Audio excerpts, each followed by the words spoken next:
పోతుంటే primitive data types structures full చూడబోతున్నాం. ఒక హైరార్కీ చూస్తున్నాం. అండ్ దెన్ ఏం చూస్తాం అంటే ఒక్కొక్క డేటా టైప్కి డిఫాల్ట్ వాల్యూ ఏంటి, ఎంత ఉంటుంది, సైజ్ ఎంత ఆక్యుపై అవుతుంది, అండ్ దెన్ రేంజ్.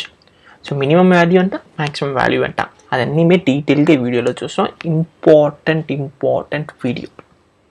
ఎందుకంటే మీరు ఏ జావా అప్లికేషన్ రాసినా, మీరు వచ్చేసి బిగినర్గా ఉన్నా, లేకపోతే ఇంటర్మీడియట్, లేకపోతే అడ్వాన్స్ ప్రోగ్రామర్గా ఉన్నా కూడా ప్రిమిటివ్ డేటా టైప్స్లో డెప్త్ నాలెడ్జ్ లేకపోతే మీరు రాసే ప్రోగ్రామ్ వచ్చేసి రన్ అవుద్ది, కానీ ఎఫిషియెంట్గా రాస్తున్నారా అంటే క్వశ్చన్ మార్క్. సో డేటా టైప్స్లో ఫస్ట్ ప్రిమిటివ్ చూడకముందు డేటా టైప్స్ వచ్చేసి 2 కేటగిరీస్ ఉంటుంది. So primitive, non primitive. So most of the programming languages వచ్చేసి ప్రిమిటివ్ డేటా టైప్స్ సపోర్ట్ చేస్తుంది, and then non primitive data types support చేస్తుంది. అదేలాగా జావా వచ్చేసి primitive plus non primitive రెండు మీద సపోర్ట్ చేస్తుంది. సో ప్రిమిటివ్ అంటే ఏంటంటే బేసిక్ డేటా టైప్స్, ప్రిమిటివ్ అంటే ప్రైమరీ డేటా టైప్స్ అని చెప్పచ్చు. ప్రిమిటివ్ డేటా టైప్స్ అంటే ఏంటంటే బూలియన్ అంటే ఏంటంటే either true or false. So boolean category కింద ఒకే ఒక డేటా టైప్ ఉంటుంది, ఇది బూలియన్. సో మనం ఇది వచ్చేసి ఒక కీవర్డ్ వచ్చేసి అంటే ఏంటంటే reserved word in any programming language. So ఈ వర్డ్ని వచ్చేసి మనం రిజర్వ్ అయి ఉంటుంది. సో ఈ వర్డ్కి ఈ మీనింగ్ వచ్చేసి డిఫైన్ అయి ఉంటుంది. సో ఈ వర్డ్ ఇలాగా యూజ్ చేయాలి. సో బూలియన్ అంటే ఏంటంటే మనం వచ్చేసి ఒక ఫ్యాన్ యూజ్ చేస్తున్నాం, మన ఇంట్లో వచ్చేసి స్విచ్ యూజ్ చేస్తున్నాం, స్విచ్ ఆన్ అండ్ ఆఫ్ ఈ 2 ఆప్షన్స్లో ఉంటాయి. అదేలాగా ఎప్పుడంటే ఒక ప్రోగ్రామింగ్ లాంగ్వేజ్, ఒక ప్రోగ్రాంలో మనకు వచ్చేసి 2 ఆప్షన్స్ ఉంటాయో అప్పుడు మనం బూలియన్ డేటా టైప్ని యూజ్ చేయొచ్చు. సో ఎగ్జాంపుల్ వచ్చేసి either true or false. So fan on చేసి ఉంటే ట్రూ, ఫ్యాన్ ఆఫ్ చేసి ఉంటే ఫాల్స్. అదేలాగా మన ప్రోగ్రామ్స్లో ఎప్పుడంటే 2 ఆప్షన్స్ ఉంటాయో అప్పుడు మనం బూలియన్ యూజ్ చేయొచ్చు. ఇది బూలియన్ కేటగిరీ కింద వచ్చే బూలియన్ డేటా టైప్. నెక్స్ట్ వచ్చేసి numeric data type. Numeric category కింద ఎక్కువ డేటా టైప్స్ ఉంటుంది. Character, integral. క్యారెక్టర్ అంటే ఏంటంటే ఇది ఒక category. So character data type కింద ఒకే ఒక డేటా టైప్దా ఉంది, అది క్యార్. సో యాక్చువల్గా ఏంటంటే ఈ కింద లీఫ్ చెప్తున్నాం కదా, ఈ లీఫ్లో ఉన్నది వచ్చేసి actual data types present in Java. ఇవన్నీ వచ్చేసి కేటగిరీస్ మనం క్లాసిఫై చేసి ఉంటాం. మనకి ఎలాగ వచ్చేసి బెటర్గా క్లాసిఫై చేసి ఉంటామో ఆ మాని మనం క్లాసిఫై చేసి ఉంటాం. సో జావాలో వచ్చేసి Boolean, క్యార్, byte, short, int, long, float, double ఇవన్నీ 1 2 3 4 5 6 7 8 ప్రిమిటివ్ డేటా టైప్స్ జావాలో ఉన్నాయి. సో క్యారెక్టర్ కేటగిరీ కింద ఉంది ఒకే ఒక డేటా టైప్ అంటే క్యార్. సో క్యార్ ఎప్పుడు యూజ్ చేస్తాం అంటే ఎప్పుడంట ఒక క్యారెక్టర్ స్టోర్ చేయాలో అప్పుడు మన క్యార్ యూజ్ చేయొచ్చు. మీరు అతను ఇంగ్లీష్ క్యారెక్టర్ ఒకటే స్టోర్ చేసుకుంటుందే అర్థం కాదు. క్యారెక్టర్ అంటే జావాలో ఒక యూనిక్ కోడ్గా స్టోర్ అయి ఉంటుంది. అది ఇంగ్లీష్గా ఉండొచ్చు, తమిళ్గా ఉండొచ్చు, తెలుగుగా ఉండొచ్చు, జాపనీస్గా ఉండొచ్చు, ఏ లాంగ్వేజ్ ఉండొచ్చు. అన్ని లాంగ్వేజెస్లో ఉండే క్యారెక్టర్స్కి ఒక యూనిక్ కోడ్ ఉంటుంది. సో ఆ యూనిక్ కోడ్ అంటే ఏంది అవన్నీ మనం డీటెయిల్గా చూస్తాం నెక్స్ట్ వీడియోస్లో. సో క్యారెక్టర్కి ఒకే ఒక క్యారెక్టర్గా స్టోర్ చేయొచ్చు. అండ్ దెన్ ఇంటెగ్రల్ కేటగిరీ కింద వచ్చేసి 2 టైప్స్ ఉంది, ఒకటి ఇంటీజర్, ఇంకోటి ఫ్లోటింగ్. సో ఇంటీజర్ అంటే ఓల్ నెంబర్స్, అక్కడ వచ్చేసి డెసిమల్ పాయింట్స్ ఉండకూడదు. ఫ్లోటింగ్ అంటే డెసిమల్ పాయింట్స్ ఉండొచ్చు. ఇదా వచ్చేసి ఒక basic difference. So integer category కింద 4 డేటా టైప్స్ ఉన్నాయి, byte, short, int, long. So byte అంటే ఏంటంటే అది వచ్చేసి స్మాలెస్ట్ డేటా టైప్ చెప్పచ్చు, లేకపోతే ఏంటంటే చిన్న data type. So byte, short, int, long ఆ డిఫరెన్స్ వచ్చేసి మనం ఈ స్లైడ్ చూసేప్పుడు మనకి ఇంకా డీటెయిల్గా అర్థమవుతుంది. ఇప్పటికీ ఈ 4 డేటా టైప్స్ మన ఇంటీజర్ వాల్యూస్ని స్టోర్ చేయొచ్చు అని పెట్టుకుంటాం. మీరు అడుగుతారు ఇంటీజర్ వాల్యూ స్టోర్ చేయొచ్చు కానీ ఇందుకు 4 ఉన్నాయి, ఆ 4 ఏం డిఫరెన్సెస్ అడుగుతారు. ఆ డిఫరెన్సెస్ వచ్చేసి నేను ఈ స్లైడ్ మీకు ఎక్స్ప్లెయిన్ చేసేప్పుడు మీకు డీటెయిల్గా అర్థమవుతాయి. And then floating data type కింద 2 డేటా టైప్స్ ఉంటాయి, ఏంటంటే float and double. So float and double రెండుమే వచ్చేసి డెసిమల్ పాయింట్స్ని అలౌ చేస్తుంది. మనం డెసిమల్ పాయింట్స్ ఏమైనా ఉంటే ఫర్ ఎగ్జాంపుల్ వచ్చేసి area of triangle, area of rectangle అవి వచ్చేసి అక్కడ డెసిమల్ పాయింట్స్ వస్తాయి. అప్పుడు స్టోర్ చేయాలంటే మనం ప్రిమిటివ్ డేటా టైప్స్లో ఫ్లోటింగ్ కింద ఉన్న ఫ్లోట్ ఆ డబుల్ చూస్ చేయొచ్చు. మీరు అడుగుతారు ఫ్లోట్ చూస్ చేయాలా లేకపోతే డబుల్ని సెలెక్ట్ చేయాలంటే దానికి డిఫరెన్సెస్ ఉన్నాయి. ఇది ఫ్లోట్ ఆ డబుల్ మనం సెలెక్ట్ చేయాలా based on use case. So primitive data types అంటే బూలియన్, చార్, ఇది క్యారెక్టర్ని సిలబ్ ఏం చెప్తారంటే క్యార్ అని చెప్తారు, సిలబ్ చార్ అని చెప్తారు. నేను వచ్చేసి క్యార్ అని చెప్తున్నా, సిహెచ్ఏఆర్, క్యారెక్టర్కి short form char. Byte, short, int, long, float, double, ఈ 8 వచ్చేసి primitive data types. And then non primitive data types అంటే ఏంటంటే ఈ ప్రిమిటివ్ డేటా టైప్స్ని యూజ్ చేసి జావా వచ్చేసి సమ్ అదర్ డేటా టైప్స్ని ప్రిపేర్ చేసి ఉంటుంది for easy programming, for ease of programming. ఏంటంటే క్యారెక్టర్ యూజ్ చేసి ఒక డేటా టైప్ ప్రిపేర్ చేసిందా స్ట్రింగ్ అడుగుతారు. ఎందుకంటే క్యారెక్టర్లో ఒకే ఒక క్యారెక్టర్ దాన్ని స్టోర్ చేయొచ్చు. మన నేమ్ ఎత్తుకుంటే నా పేరు రాకేష్, RAKESH, 6 క్యారెక్టర్స్ని ఒక స్ట్రెచ్గా నేను వచ్చేసి స్టోర్ చేయాలి. ఆ స్ట్రెచ్గా స్టోర్ చేయాలంటే అప్పుడు మనం స్ట్రింగ్ డేటా టైప్ని యూజ్ చేస్తాం. సో ఒక్కొక్క డేటా టైప్కి ఒక్కొక్క యూస్ కేస్ ఉంటుంది. ఈ యూస్ కేస్ ఉంటే ఈ డేటా టైప్ యూజ్ చేయాలా.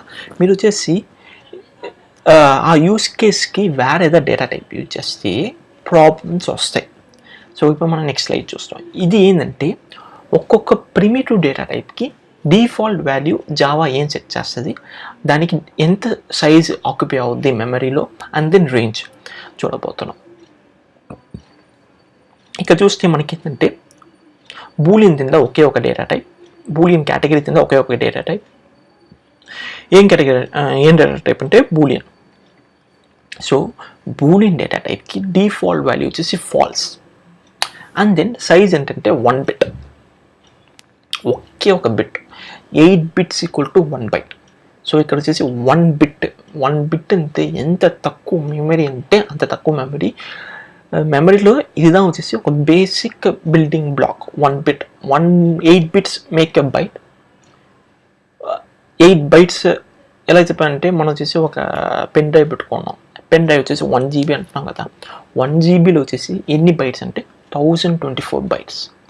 1 byteకి 8 bits. సో ఈ మాదిరిగా వచ్చేసి మనం పెన్ డ్రైవ్ మన హార్డ్ డిస్క్లో ఉండే మెమరీని ఇలాగా క్లాసిఫై చేస్తాం. సో బూలియన్ వచ్చేసి 1 bit, రేంజ్ వచ్చేసి true or false, is true or false. So డిఫాల్ట్గా ఏముంటుంది ఫాల్స్. సో ఇది వచ్చేసి బూలియన్కి. నెక్స్ట్ క్యారెక్టర్ కేటగిరీలో క్యార్ డేటా టైప్ ఉంది. సో క్యార్ డేటా టైప్కి డిఫాల్ట్ వాల్యూ వచ్చేసి ఒక యూనికోడ్. సో ఇది మీరు చూస్తే అర్థమే కాదు, ఏంటంటే ఏదో గ్రీక్ అండ్ లాటిన్ లాంగ్వేజ్ లాగా ఉంది అనుకుంటారు. ఇది కాదు, ఇది ఏంటంటే యూనికోడ్. యూనికోడ్ అంటే మన ఇంగ్లీష్లో 20 ఆల్ఫాబెట్స్ ఉన్నాయి కదా, ABCD, అదేలాగా తెలుగులో ఆల్ఫాబెట్స్ ఉంటాయి, అదేమంటే తమిళ లాంగ్వేజ్లో ఆల్ఫాబెట్స్ ఉంటాయి. ఇది ఆల్ఫాబెట్స్ అన్నీ వచ్చేసి సిస్టమ్కి అండర్స్టాండ్ అవుతుంది. వాళ్ళు ఏం చేస్తారంటే ఒక్కొక్క క్యారెక్టర్కి ఒక్కొక్క యూనిక్ కోడ్ వచ్చేసి డిఫైన్ చేస్తుంటారు. ఆ యూనిక్ కోడ్దా సిస్టమ్ అండర్స్టాండ్ చేసుకుంటుంది.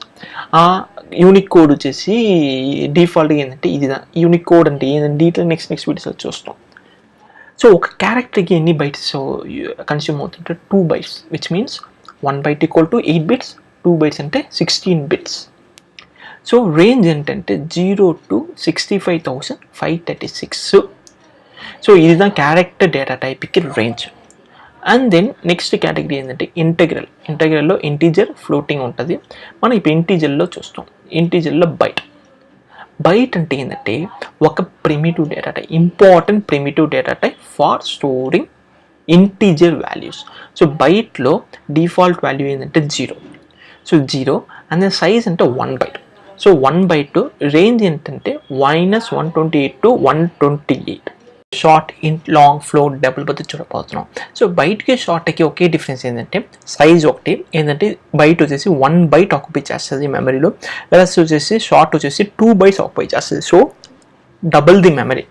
అండ్ దెన్ రేంజ్ చూస్తే బైట్ వచ్చేసి -128 to +128, వేరే షార్ట్ వచ్చేసి -32768 నుంచి 32767 పాజిటివ్ దాకా హోల్డ్ చేస్తుంది. ఇఫ్ సపోజ్ మీ డేటా వచ్చేసి ఈ రేంజ్ లోపల -128 to 128 లోపలే ఉంటే మీరు వచ్చేసి బైట్ యూజ్ చేసుకోవచ్చు. లేదు దానిపైకి ఉంటే మీరు వచ్చేసి షార్ట్ యూజ్ చేసుకోవచ్చు. For example age, human age వచ్చేసి 128 పైకి పోయేది వచ్చేసి భయంకర రేర్. కానీ ఒక నార్మల్ యూస్ కేస్ వచ్చేసి ఒక 99% వచ్చేసి హ్యూమన్ ఏజ్ వచ్చేసి 128 కన్నా తక్కువే ఉంటుంది.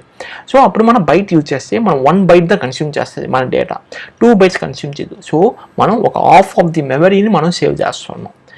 నెక్స్ట్ ఇంటీజర్ వచ్చేసి 4 బైట్స్ ఆక్యుపై చేస్తుంది. డిఫాల్ట్ వాల్యూ వచ్చేసి 0, రేంజ్ వచ్చేసి ఈ రేంజ్ -2147 ...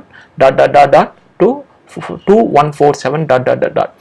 మీ డేటా వచ్చేసి ఈ రేంజ్లో విచ్ మీన్స్ షార్ట్ క్యాప్చర్ చేయలేకుండా పోయి ఉంటే, for example 1 lakh me data, ఆ డేటాని మీరు స్టోర్ చేయాలనుకుంటున్నారు, ఆ 1 డేటా వచ్చేసి షార్ట్ సపోర్ట్ చేయదు, అప్పుడు మనం ఇంటి ఎత్తుకోవచ్చు. సో ఫర్ ఎగ్జాంపుల్ మన డేటా వచ్చేసి 1000 వచ్చేసి బైట్ సపోర్ట్ చేయదు కానీ షార్ట్ సపోర్ట్ చేస్తుంది, అప్పుడు మనం షార్ట్ దాన్ని చూస్ చేయాలా, అండ్ దెన్ ఇంటూ చూస్ చేయకూడదు. ఎందుకంటే ఇంటి యూజ్ చేసినా షార్ట్ యూజ్ చేసినా ఒక ఆన్సర్ వస్తుంది. కానీ ఇంటి యూజ్ చేస్తే 4 బైట్స్ కన్స్యూమ్ చేస్తుంది, వేరే షార్ట్ యూజ్ చేస్తే ఓన్లీ 2 బైట్స్.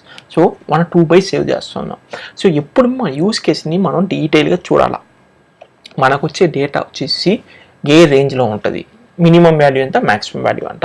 మినిమం మ్యాక్సిమం అని తెలిసి ఉంటే ఓకే, ఇది దా బెస్ట్ ప్రిమిటివ్ డేటా టైప్ని మనం పిక్ చేయాలి. నెక్స్ట్ లాంగ్ డిఫాల్ట్ వాల్యూ వచ్చేసి 0 ఎల్ని పెట్టుంటాం. అది ఎందుకు ఎల్ పెట్టాలని మనం నెక్స్ట్ వీడియోస్లో చూస్తాం. సో దీని డేటా ఎంత సైజ్ ఎంత అంటే 8 bytes, అండ్ దీని రేంజ్ వచ్చేసి ఇంత పెద్ద రేంజ్, అది మనం మీరే చూసుకోండి ఎంత పెద్ద రేంజ్ అని. ఇఫ్ సపోజ్ మీ డేటా వచ్చేసి ఇంటీజర్ రేంజ్ లోపల రాలేదు, దానికన్నా ఎక్కువ వస్తుంటే మీరు వచ్చేసి లాంగ్ చూస్ చేసుకోవచ్చు. ఫ్లోట్ అండ్ డబుల్ ఏంటంటే డెసిమల్ పాయింట్స్ని అలౌ చేస్తుంది. సో ఫ్లోట్ వచ్చేసి 4 bytes, డబుల్ వచ్చేసి 8 bytes. సో అన్నీ మన డేటా టైప్ విచ్ మీన్స్ మనకి యూస్ కేస్కి మన డేటాకి రేంజ్ కనిపెట్టేసి ఈ రేంజ్ వచ్చేసి దీనికి ఏది ఫిట్ అవుద్దో ఆ ప్రిమిటివ్ డేటా టైప్ని మనం సెలెక్ట్ చేసుకోవాలి. అంటే variable demo, Unicode demo. So Unicode డెమోలో ఏంటంటే దీని ముందు వీడియోలో మనం ఏం చూసామంటే యూనికోడ్ అంటే ఏమిటి, యూనికోడ్ యూజ్ చేసి ఎలా మనం యూనికోడ్ ఎలా యూనికోడ్ యూజ్ చేస్తుంది, Unicode advantages, and then previous స్టాండర్డ్స్లో ఏం డిసడ్వాంటేజ్ ఉంది చూసాం. ఇప్పుడు యూనికోడ్ యూజ్ చేసి ఎలా ప్రోగ్రామ్ అయ్యాలని చూడబోతున్నాం. సో దీనికి మనం ఏం చేయాలంటే ఫస్ట్ వచ్చేసి నేను ప్రోగ్రామ్ ఎక్స్పాండ్ చేస్తుంటాం. సో ఇక్కడ వచ్చేసి పబ్లిక్ స్టాటిక్ వాయిడ్ మెయిన్ లోపల ఏం చేస్తుంటే ఈ క్యారెక్టర్ స్పెసిఫై చేస్తుంటాం for faster explanation. So character capital A, capital Z, small a, small z, Tamil ఆ, తెలుగు ఆ.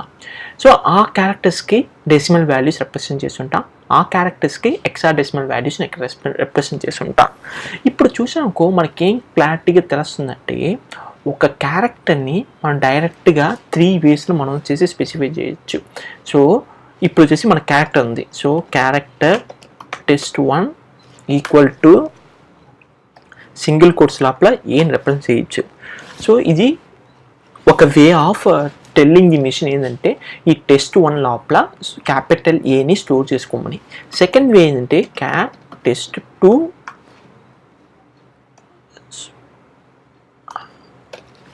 ఇదంటే ఏంటంటే ఇప్పుడు చెప్తాను, ఇది కాపీ చేసుకుంటాం, ఈ కోడ్ని కాపీ చేసుకునేసిగా పేస్ట్ చేస్తాం. ఇదేంటంటే ఎస్కేపింగ్ ప్రతి ఏందని మనం డీటెయిల్గా చూస్తాం. ఎస్కేప్ క్యారెక్టర్స్ అంటే ఏందని మనం డీటెయిల్గా నెక్స్ట్ వీడియోస్లో చూస్తాం. ఇప్పటికీ ఎస్కేపింగ్ అంటే ఏంటంటే మిషన్కి మనం చెప్తాము /u అంటే ఏంటంటే నేను ఇక్కడ ఒక యూనికోడ్ వాల్యూని స్పెసిఫై చేస్తున్నాను అని చెప్తుంది మిషన్కి మనం చెప్తున్నాం. సో యూనికోడ్ వాల్యూ ఏంటంటే 0041 ఫర్ క్యాపిటల్ ఏ. సో అక్కడ స్పెసిఫై చేస్తున్నాం. అండ్ దెన్ థర్డ్ వే ఏంటంటే test3 ఈక్వల్ టు 65. ఇక్కడ నేను డెసిమల్ వాల్యూని డైరెక్ట్గా అసైన్ చేస్తున్నా. సో ఒక క్యారెక్టర్కి 3 waysలో మనం వచ్చేసి అసైన్ చేయొచ్చు. ఒకటి డైరెక్ట్గానే మనం వచ్చేసి క్యారెక్టర్ ఏందని చెప్పచ్చు, కానీ సింగిల్ కోట్స్లో ఉండాలి. ఇదే మనం వచ్చేసి డబుల్ కోట్స్లో పెట్టాలనుకుంటే ఎర్రర్ కొడుతుంది. Incompatible type string cannot be converted to character name. So మనం సింగిల్ కోట్స్ లోపల పెట్టాలా. సెకండ్ మెథడ్ ఏంటంటే యూనికోడ్ని మనం స్పెసిఫై చేయొచ్చు. సో /u అంటే ఎస్కేపింగ్ అంటే ఏంటంటే డీటెయిల్ నెక్స్ట్ వీడియోలో చూస్తాం. /u 0041. అండ్ దెన్ థర్డ్ వే ఏంటంటే డెసిమల్ వాల్యూని మనం స్పెసిఫై చేయొచ్చు. ఇప్పుడు system.out.printlnలో మనం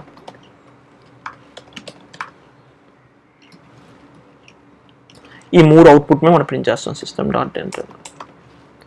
so test1 test2 test3. So ఇప్పుడు 3 మనం ప్రింట్ చేస్తున్నాం, ఏం వస్తుంది చూస్తాం. So capital A capital A capital A. So 3 వేస్లో మనం ఎట్లా చెప్పినా కూడా ఫైనల్ అవుట్పుట్ వచ్చేసి సేమ్ అవుట్పుట్. ఇప్పుడు వచ్చేసి మనం తెలుగు ఎత్తుకుంటాం. తెలుగులో డెసిమల్ వాల్యూ 3077, తెలుగులో డెసిమల్ వాల్యూ 3077, హెక్సాడెసిమల్ వాల్యూ వచ్చేసి 0C05 అండ్ దెన్ తెలుగు అని మన క్యాపిటల్. సో ఇప్పుడు రన్ చేసి చూస్తాం. సో సో 3 వేస్లో మనం ఎలా వచ్చేసి ఒక క్యారెక్టర్లో డేటా అసైన్ చేసి మనం చూస్తాం. Thanks for watching. Integral data types ఏంది? Byte, short, int, long. So byte, short, int, long use చేసి ఒక ప్రోగ్రామ్ రాయిపోతున్నాం. సో బైట్కి ఎంత సైజు 1 byte, రేంజ్ వచ్చేసి ఈ -128 to 127. సో ఇది డీటెయిల్గా మనం ప్రీవియస్ వీడియోలో కవర్ చేస్తున్నాం. సపోజ్ ఆ వీడియో చూడకుండా పోయింటే ఆ వీడియో చూసి వీడియోకి రండి. ఇప్పుడు బైట్కి మనం ఒక వేరియబుల్ క్రియేట్ చేస్తాం. బైట్ వేరియబుల్ ఏంటంటే ఏ, డేటా ఏంటంటే 100. సో రాయిస్తాం. ఇప్పుడు మనం వచ్చేసి ఈ బైట్ని ప్రింట్ చేస్తాం. SOUT ట్యాబ్ అంటే system.out.println వచ్చేసి ఆటోమేటిక్గా పాపుల్ అవుట్ అవుద్ది. ఇది వచ్చేసి మనం ఏని చేస్తున్నాం. ఇప్పుడు రన్ చేస్తాం. రన్ చేస్తే ఏమవుతుంది? 100 ప్రింట్ అయింది. ఇప్పుడు వచ్చేసి నేను ఏం చేస్తున్నాను అంటే 200ని అసైన్ చేస్తున్నాను. 200 అసైన్ చేస్తే ఏం ఎర్రర్ కొడుతుందంటే possible lossy conversion from integer to byte. So ఏం చెప్పతుందంటే ఇది వచ్చేసి మిషన్ ఏం అండర్స్టాండ్ చేసుకుంటా అంటే బైట్ రేంజ్ ఏంది -128 to 127. మనం ఎంత స్పెసిఫై చేసాం? 200. సో ఎప్పుడంతా 127 పైకి పోతుందో అప్పుడంతా మిషన్ ఏమనుకుంటుందంటే మనం స్పెసిఫై చేసిన నంబర్ వచ్చేసి ఇంటీజర్ అని అనుకుంటుంది. ఇప్పుడు 127 పెడితే ఎర్రర్ కొట్టదు, అదే 128 పెడితే అసైన్ చేస్తే ఎర్రర్ కొడుతుంది. ఎందుకంటే పాసిబుల్ లూసీ కన్వర్షన్ ఫ్రమ్ ఇంట్ టు బైట్. సో మనం ఏం చేయాలంటే ఈ ఎర్రర్ని మనం ఓవర్కమ్ చేయాలంటే ఈ బైట్ని మనం ఇంట్గా మార్చితే ప్రాబ్లం సాల్వ్ అవుద్ది. రన్ చేస్తే రన్ అవుద్ది. లేదు నేను వచ్చేసి బైట్ కానీ యూజ్ చేయాలనుకుంటే బయట పెట్టచ్చు కానీ ఎర్రర్ వస్తుంది. సో మనం ఏం చేయాలంటే దీన్ని టైప్ క్యాస్ట్ చేయాలి. బైట్ని మనం ముందర ఇమర ఇవ్వాలి. సో ఓపెన్ కోట్ లోపల బైట్ని మనం స్పెసిఫై చేస్తే ఏంటంటే ఇది ఇంటీజర్ వాల్యూవే, కానీ నేను వచ్చేసి బయటికి దాన్ని ట్రీట్ చేయాలని మిషన్ చెప్తున్నాను. సో ఆమె చేసేపి రన్ చేసామనుకో మీకు ఒక ఆక్వర్డ్ అవుట్పుట్ వస్తుంది -128. సో -128 దేనికి వచ్చిందని మీకు వచ్చేసి ఇంకా కన్ఫ్యూషన్ ఉంటుంది. నేను చెప్పిన 128 కదా, ఎంతకి -128 వచ్చిందని మీకు కన్ఫ్యూషన్గా ఉంటుంది. సో దానికి నేను ఇప్పుడు ఎక్స్ప్లెయిన్ చేయబోతున్నాను. ఏంటంటే బయటికి రేంజ్ ఏంది -128 to 127. సో ఒక స్కేల్ ఎత్తుకుంటాం. ఇది ఆ స్కేల్, ఇది 0, ఇది వచ్చేసి -128, ఇది వచ్చేసి 127. నీకు ఏం స్పెసిఫై చేసి అంటే 128. మన స్కేల్లో వచ్చేసి మన బయటికి వచ్చేసి -128 నుంచి 127 దాకా వస్తుంది. సో 127 పైకి మన సమ్ పాజిటివ్ వాల్యూ వస్తే 128 పాజిటివ్గా పోదు, ఎందుకంటే దానికి సపోర్ట్ లేదు. ఏమవుతుందంటే మళ్ళీ -128 సర్క్యులర్గా అయిపోద్ది. సో -128 వస్తుంది. ఇప్పుడు నేను వచ్చేసి 129 పెట్టానుకో ఏం అవుట్పుట్ వస్తే మీరే గెస్ అయింది, -127. ఎందుకంటే 127 వరకు ఓకే, 129 ఏంది? సో మన అప్పర్ బౌండ్ ఎంత? అప్పర్ బౌండ్ వచ్చేసి 127. మన స్పెసిఫై చేసిన వాల్యూ ఎంత? 129. సో 129 -127 ఎంత? 2. ఈ 2 వచ్చేసి ఇంక్రిమెంట్ అవ్వదు. సో 2 వచ్చేసి -128 ఫస్ట్ వస్తుంది, అంటే -127 సెకండ్ వస్తుంది. సో ప్రింట్ అయినది -27. ఇప్పుడు నేను వచ్చేసి ఇంకొక వాల్యూ ఇంక్రీజ్ చేస్తాను. ఇప్పుడు ఏమవుతుంది మీరు గెస్ చేయాలా? 130. ఇప్పుడు రన్ చేస్తే ఏం అవుట్పుట్ వస్తుంది మీరు గెస్ చేయాలా? సో గెస్ కరెక్ట్గా చేయండి, ఎందుకంటే మీకు ఈ ఫ్లో తెలిసి ఉంటుంది. -126. ఎందుకంటే ఇప్పుడు మన స్పెసిఫై చేసిన వాల్యూ ఎంత? 130. మన స్పెసిఫై చేసిన వాల్యూ వచ్చేసి 120. అప్పర్ బౌండ్ ఎంత? 127. Remaining value 3. సో 3 వచ్చేసి మళ్ళీ రివర్స్ నుంచి ఇంక్రిమెంట్ అవుతుంది. -128 -127 -126. సో దానివల్ల 126 ప్రింట్ అయ్యింది. సో మన రేంజ్ పైకి మనం ఏ వాల్యూ స్పెసిఫై చేస్తామో అది మళ్ళీ వచ్చేసి ఫస్ట్ నుంచి రిమైనింగ్ వాల్యూస్ వచ్చి ఫస్ట్ నుంచి కౌంట్ చేస్తుంది. సో దానివల్ల మనకు వచ్చేసి ఆక్వర్డ్ అవుట్పుట్ వస్తుంది. సో ఇది ఎప్పుడు మనకు వచ్చేసి ఏం చేయాలంటే మన డేటా వచ్చేసి ఏ రేంజ్లో కరెక్ట్గా ఫిట్ అవుతో ఆ రేంజ్ మనం సెలెక్ట్ చేసి యూజ్ చేసుకోవాలా. So for example human age ఎత్తుకుంటే మనకు బయట కరెక్ట్గా ఉంటుంది. ఎందుకంటే హ్యూమన్ ఏజ్ వచ్చేసి 0 to 100 మ్యాక్సిమంగా ఉండొచ్చు, మ్యాక్సిమం కాదు నార్మల్గా ఉంటుంది. అదే వచ్చేసి షార్ట్ వచ్చేసి మనం ఎప్పుడంత ఎత్తుకోవచ్చు అంటే మన డేటా వచ్చేసి ఈ రేంజ్లో ఉన్నప్పుడు మనం షార్ట్ ఎత్తుకోవచ్చు. సో ఫర్ ఎగ్జాంపుల్ మన హ్యూమన్ శాలరీ విచ్ మీన్స్ వచ్చేసి ఒక ఎంప్లాయీ శాలరీ వచ్చేసి బయట ఎత్తుకుంటామా, షార్ట్ ఎత్తుకుంటామా, ఇంట్ ఎత్తుకుంటామా, లాంగ్ ఎత్తుకుంటామా. So depends. బయట వచ్చేసి రాదు, ఎందుకంటే ఈ శాలరీ వచ్చేసి 1 monthకి 100 రూపాయలు 127 రూపీస్ పైకే ఉంటుంది. సో బయట క్యాన్సిల్. షార్ట్ వచ్చేసి డిపెండ్స్, ఒక్కొక్క కంపెనీ పొడుతూ ఒక్కొక్క ఎంప్లాయీ ఏ డెసిగ్నేషన్ ఉందో పొడుతూ. సో మోస్ట్ ఆఫ్ ది కేసెస్లో 32,767 వస్తుంది. అండ్ దెన్ ఒక 50% పైకి వచ్చేసి ఆ అమౌంట్ కన్నా పైకి వస్తుంది. సో అప్పుడు మనం ఏం చేయాలంటే ఇంట్ వచ్చేసి ప్రిఫర్ చేయొచ్చు, ఎందుకంటే ఇంట్ ఆర్ లాంగ్. ఇప్పుడు వచ్చేసి మీరు వచ్చేసి ఒక మిల్లీనియర్ అంటే మీరు లాంగ్ సెలెక్ట్ చేయొచ్చు. లేదు నేను ఒక నార్మల్ పర్సన్ నాకు వచ్చేసి శాలరీ వచ్చేసి అంటే మనం ఇంట్ సెలెక్ట్ చేయొచ్చు. సో ఒక యూస్ కేస్ ఎత్తుకునేసి ఆ యూస్ కేస్కి మనం వాల్యూ ఏది ఫిట్ అవుద్దో దానికి అవుట్లో మన డేటా టైప్ని మనం ప్రిఫర్ చేయాలి. So thanks for watching.